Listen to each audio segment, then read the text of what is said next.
Le Seigneur soit avec vous et avec votre esprit. Évangile de Jésus-Christ selon saint Luc.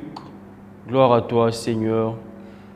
Au chapitre 3, du 10e au 18e verset.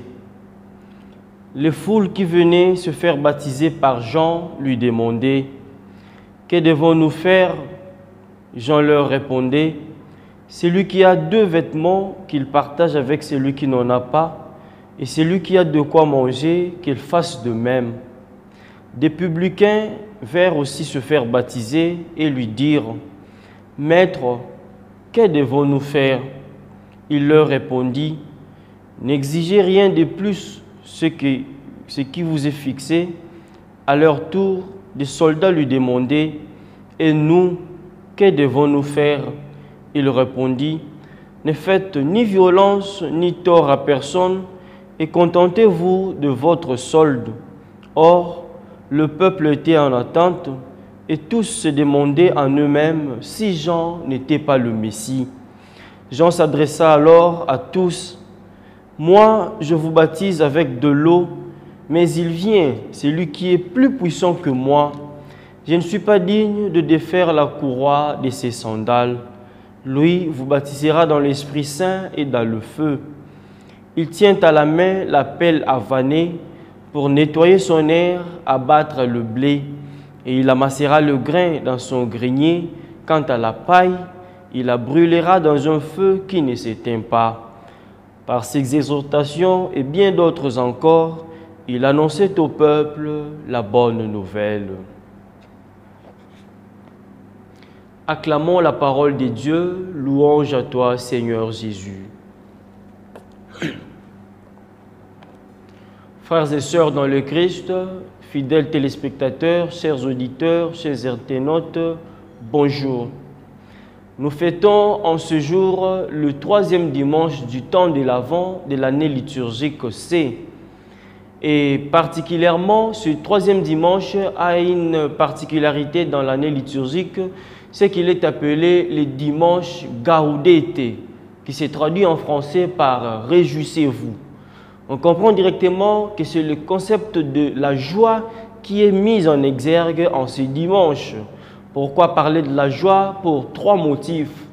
D'abord parce que l'enfant Jésus dont nous sommes dans l'attente, c'est un prince de paix, un prince de joie. Et en ce dimanche, nous nous arrêtons pour anticiper la joie qui nous attend dans la fête de la Nativité.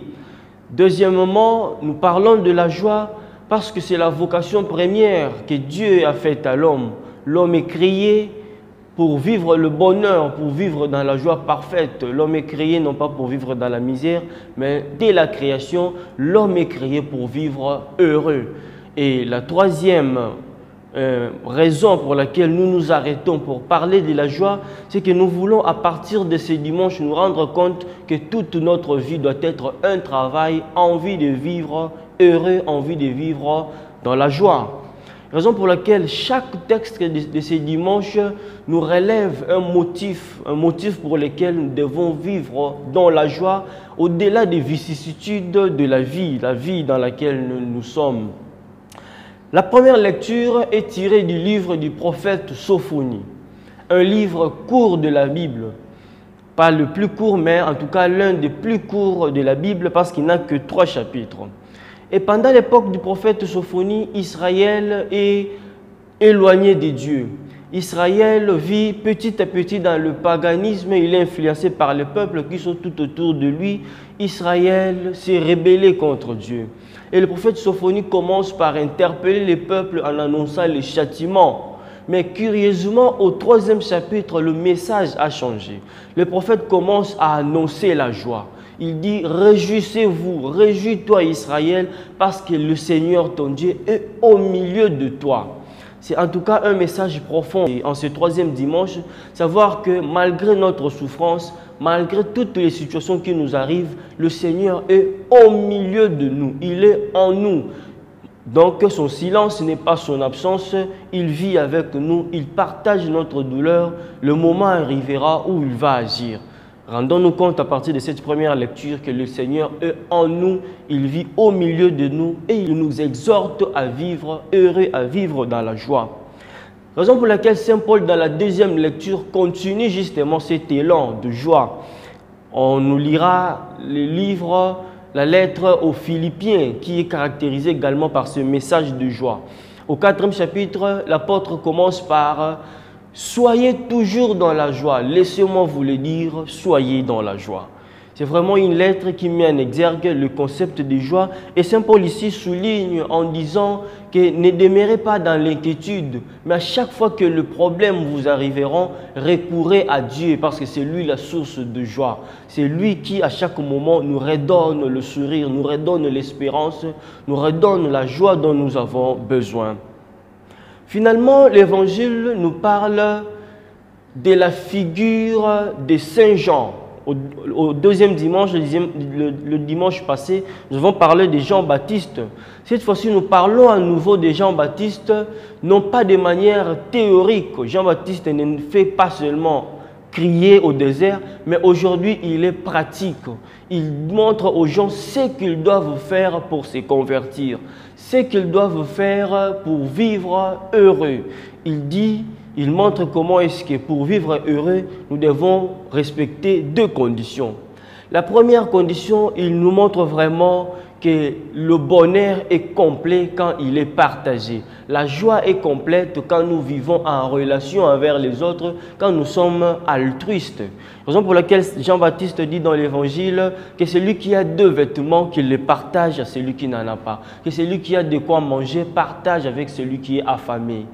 Que celui qui a en tout cas des richesses, qu'il pense à ceux qui n'en ont pas. Pour dire que le bonheur chrétien, c'est un bonheur partagé. La joie chrétienne, c'est une joie partagée. Nous ne vivons pas seulement pour nous. Et les Saintes Écritures nous disent qu'il y a plus de joie à donner qu'à recevoir. Notre joie sera complète quand nous penserons à ceux qui sont tout autour de nous, à ceux qui pleurent, à ceux qui ont permanemment besoin de nous. La deuxième condition pour que notre joie soit vraiment effective et réelle, Saint Jean-Baptiste poursuit en disant « Ce n'est pas moi qui suis le Messie, mais il y a quelqu'un qui viendra après moi. Lui vous baptisera non pas seulement dans l'eau, mais vous baptisera dans l'Esprit. Il vous purifiera, il vous conduira, il vous bénira. » C'est ce 3e dimanche de l'Avent également une invitation à l'ouverture. Ouvrons-nous au Christ qui vient nous sauver. Ouvrons-nous au Christ qui vient nous donner le sourire perdu par les vicissitudes de ce monde. Ouvrons-nous au Christ pour lui montrer que nous avons vraiment besoin de nous et que nous attendons sa venue à bras ouverts, avec impatience. Que ce message du 3e dimanche de l'Avent nous redonne le sourire. Que ce dimanche nous montre comment est-ce que notre vocation première, c'est de vivre heureux. Et que cette joie, nous ne la vivions pas seulement pour nous-mêmes, que ce soit une joie partagée. Que le Seigneur nous aide à vivre vraiment dans la joie, non seulement pour nous-mêmes, mais également pour ceux qui sont tout autour de nous. Amen.